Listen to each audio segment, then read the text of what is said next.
this is Alicia Godfrey with Keller Williams Excel Realty and founder of the Godfrey Group.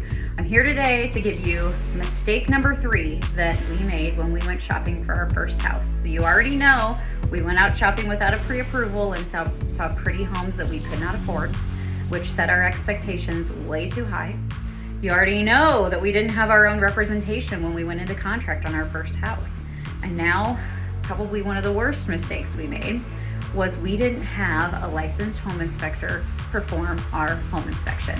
I love my father-in-law to death. He is a licensed engineer and contractor, thank goodness. So he caught some significant things for us when we asked him as poor first-time home buyers to come and look at this house on our behalf. But years later, he tells us, we're just sitting down at a casual dinner, and he tells us, I was so happy when you sold that house because there were a few things that worried me about that house. Those are the honest things you want to hear from an unbiased third-party licensed home inspector. Their job is to literally pick the house apart, and it's a good thing.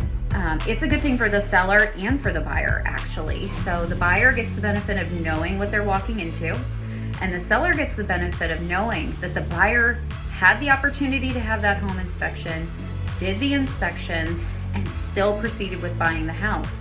Meaning they can't turn around and flip it and come back on the seller later and say, you didn't tell us, you didn't disclose this, I should have known, because they had this opportunity to tear the house apart and figure out what was wrong with it.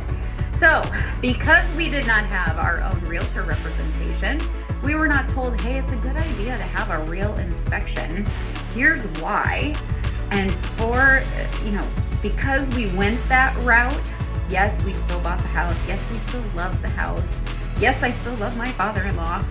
But if I had it all to do again, I would have a real inspection with a real home inspector.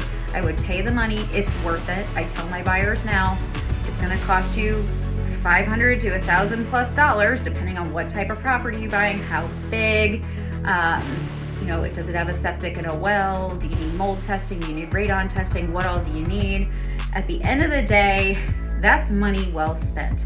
Because if you can spend $500 to avoid having $50,000 worth of repairs down the road, wouldn't you rather know? I know I would.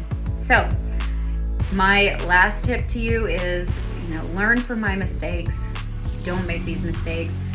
Get partnered with a realtor that knows what they're doing in an area where they're an expert, and let them guide you through the process. Let them help you. If you're interested in working with me, you can contact me at 614-579-8907. I'd be happy to talk to you about how we can avoid making any mistakes. Catch y'all later. Bye.